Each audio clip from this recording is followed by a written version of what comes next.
Welcome back to Beauty by Rena. So I'm back new and improved. Today I'm going to be showing you all how I achieve a smooth foundation base, being that I have acne and discoloration. I'm going to show you all the tips and tricks I have to get around that to still give you a smooth, flawless foundation. I just came back from the dermatologist today trying to figure out what exactly is wrong with my skin or what can I do to make my skin better. The main thing that I'm dealing with is, the main things that I am dealing with are dark marks and acne. I've tried a couple of things. As you've seen in my previous video, I was on tretinoin and clindamycin. Those worked really good to get rid of my acne, like really good. I just didn't like the idea of me having to continuously use it in order to keep my skin clear. But now I'm faced with the fact that I have acne and I need to treat it accordingly. I can't just use things off the internet to get rid of it. My skin is not that simple. Some of you may relate to it, some of you may not, but I need to continuously use these things. So went to the dermatologist today and they have prescribed me tretinoin to get rid of my dark marks and antibiotic for acne when I have bad, flare-ups, and something else, can't really remember, but just a lot of topical stuff that I will be starting to use. When they prescribed it to me, it was overpriced, so I'm not sure if I'm exactly going to purchase that right away. But my aunt did remind me of Curology, which I will be starting soon because I subscribed to it literally today, right after coming from the dermatologist. So I'm going to be giving you all an update on that. I'll show you my process throughout the months. I'm going to do it for a couple of months just to see how well it works, and if it really does get rid of my acne and my dark marks, then hallelujah, because I've been trying to figure it out for years. An updated acne video will be coming to you all within the next couple of months. What I can tell you is that for right now, covering up my acne, I have found different methods. The first method is making sure that I have a smooth base. Now, even though I do have acne and dark marks, I make sure the skin underneath, I guess you can say, my actual skin is actually well taken care of. The way that I do that is by exfoliating. Now, I exfoliate either physically or I exfoliate chemically. I prefer exfoliating chemically because when I have active acne breakouts, it's not really good to scrub my face.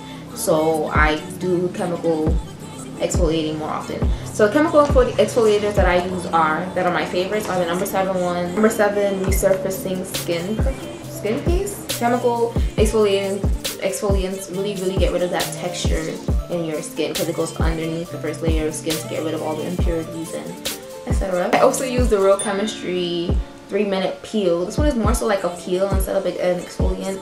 I put this on when I feel like texture in my skin, like on top of my nose sometimes I get texture, or on my chin sometimes I get texture, or just when I feel like my skin is not acting the way I would like it to act, I use this one. Less often than I use the number 7 one. Then when my skin is clear, like I don't have any acne, but I do feel like it's very rough in texture and I need to get rid of dry skin or dry patches, I go in with the Fenty Brighten Up Exfoliator, which I love. Another thing that I use is this Touch in Soul, this glassy skin balm, pretty filter. This glassy skin balm is what I love using when I put on foundation. If you do have oily skin, this can make your foundation a bit oily. This does give your skin a really nice base to prep for the foundation and the primer that you will be adding on later on. Next thing that I do or I use is my Milk Hydro Grip Primer. I recently got this when I went to Sephora. They gave me a sample of it and I'm just like, I didn't see the hype. I've never really seen the hype of it, but ever since I've been using this primer underneath my foundation, my base has been like butter. Like, I love this primer. Like, purchase this if you want a really good primer. Another primer that I was using before this one that worked just as good is the e.l.f. Poreless Putty Primer. It's $8. It works wonders. I use this. If I don't use that one, I'm using this one.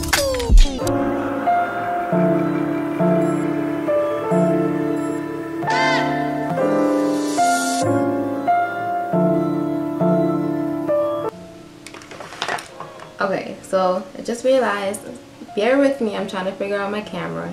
I just realized I wasn't recording when I was explaining the concealing process.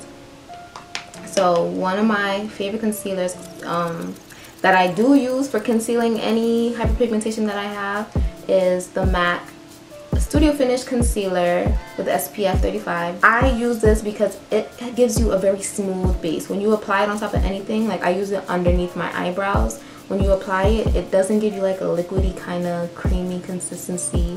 It's like a really nice, thick, smooth base where it hides all your imperfections. I love using it under my eyebrows because it hides all my eyebrow hairs. Like it looks like I never have messy, ungroomed eyebrows when I put this on. So I like this. However, it's not as high coverage as I need it to be to cover up my hyperpigmentation around my face. When my hyperpigmentation is fading and it's not as at its worst, I can go in with this and it'll just cover it up.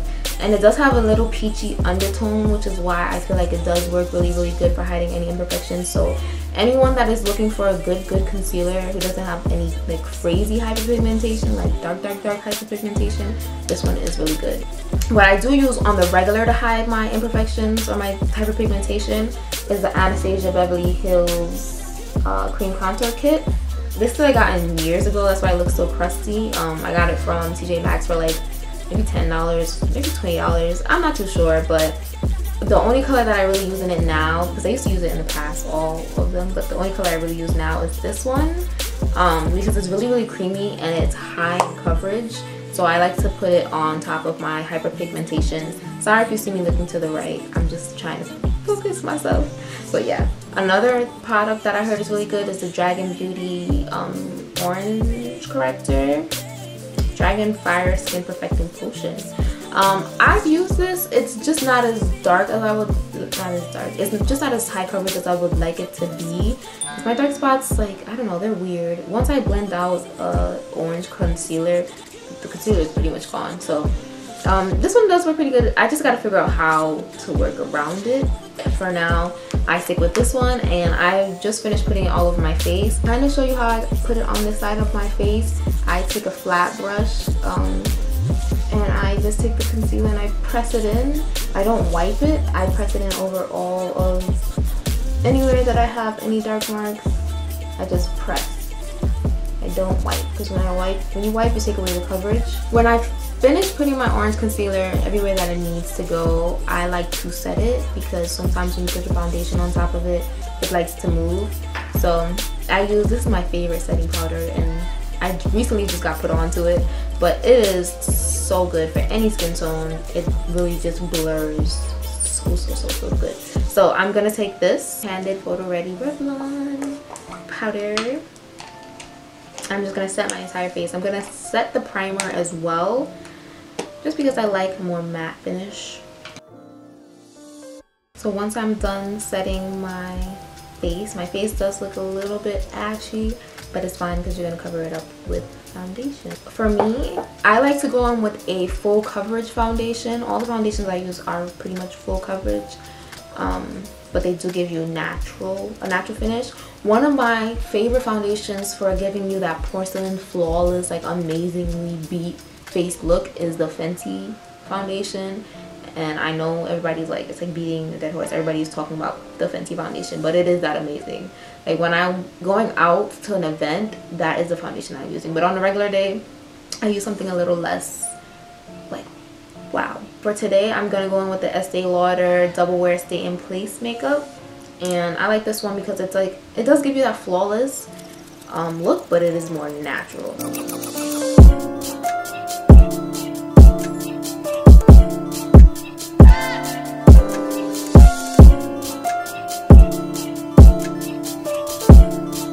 Another tip that I have is with blending out your foundation, you need to have either a really good beauty blender or a really good brush. My favorite brush that I'm using right now is the Masked Buffing Brush. Now when I say this takes any foundation and it buffs it like clockwork. Like I love this brush.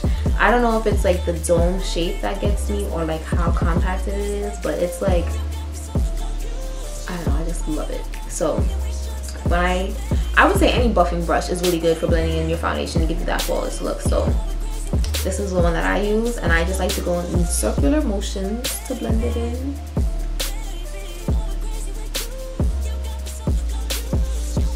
And if I see that the foundation, sometimes I go in circular, sometimes mostly I pat it.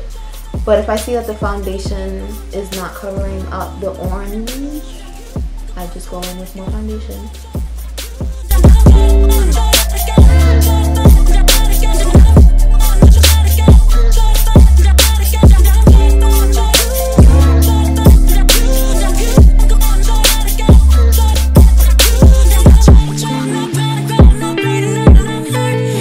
And the camera is picking up very light, but I promise you it matches. Don't clock me. I'm just a little dry too, don't clock that either. So the next step that I like to go in with is concealer. I did concealer already, but this one is like a highlighting concealer. So I like to just go in with a nice concealer. This one is the Milani Conceal and Perfect. I'm a concealer junkie, so it changes with my mood which concealer I want to use under my eyes. Today I'm just going to go with this one because I feel, I don't know, it works really good. It is very pigmented, high in coverage. If you're looking for a cream concealer to cover up your acne, this one could do. This one does pretty good job. You need a little bit and it goes a far way.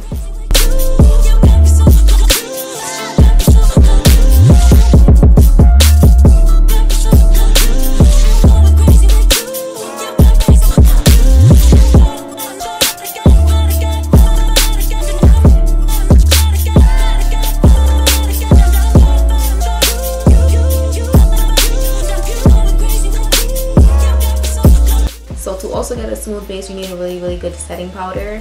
A really good one that I use all over my face is the Fenty Beauty one. This one is amazing, very flawless. I use the Sacha Buttercup under my eyes. That one is also really good. The Coty Airspun one is really good as well. But today I have a new fave and it's the Revlon one, so I'm gonna go under my eyes with this one.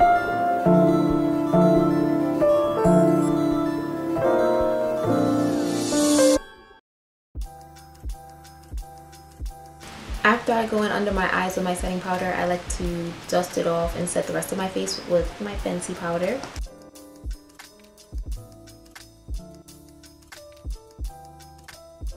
I'm gonna add more color back into my face with my Fenty Beauty bronzer. I know I'm obsessed with Fenty Beauty, so y'all are gonna be seeing it throughout this whole entire video. Like, I'm obsessed.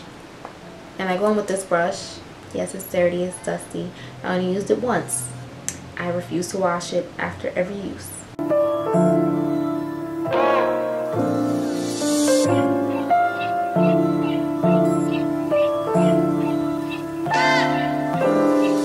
But yeah, after I do that, I like to also liven up my face with some blush. Aaliyah J put me on to using blush. Before I did the challenge that's on my page, I don't remember what it's called, but I tried to follow her makeup tutorial.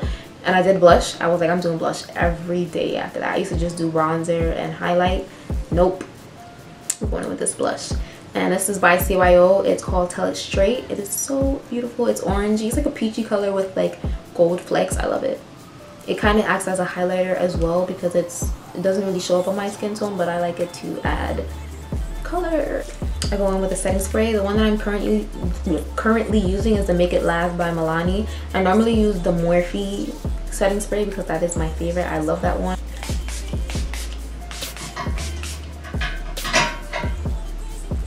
Set it off. Okay, y'all, so this is the look. Tell me, do you think my skin looks flawless? This is how I achieve smooth foundation even though I have textured skin and I do have hyperpigmentation. This is everything that I do to cover it up and hide it all from the world. I hope these tips work for you too. And that is it for this look. I hope I helped you all figure out how to achieve smooth foundation even if you have textured skin and hyperpigmentation. Don't worry, boo. I gave you all these tips now. It should work for you. If you have any more questions, leave them down below and I'll be sure to answer. Make sure you like and subscribe. Hit the bell notification to be notified when I upload videos. They will be coming a lot more often now, and I'll try to make more custom content to whatever you all are interested in seeing. Make sure you follow me on Instagram at beauty.byrena to see all my updates. I'm always posting on there my outfits. From now on, I will be posting all of my eyeshadow looks on my IGTV. If you're not following me on Instagram, you'll be missing out on that. They're going to be exclusively posted on my IGTV, no longer on my YouTube, because I feel like it's just shorter and I don't feel like it makes sense uploading a 2-minute video on YouTube. Like this video for more content like this, subscribe, make sure you hit the bell notification, comment more videos you would like to see, and until next time, I love you all. Thank you for supporting me. Bye.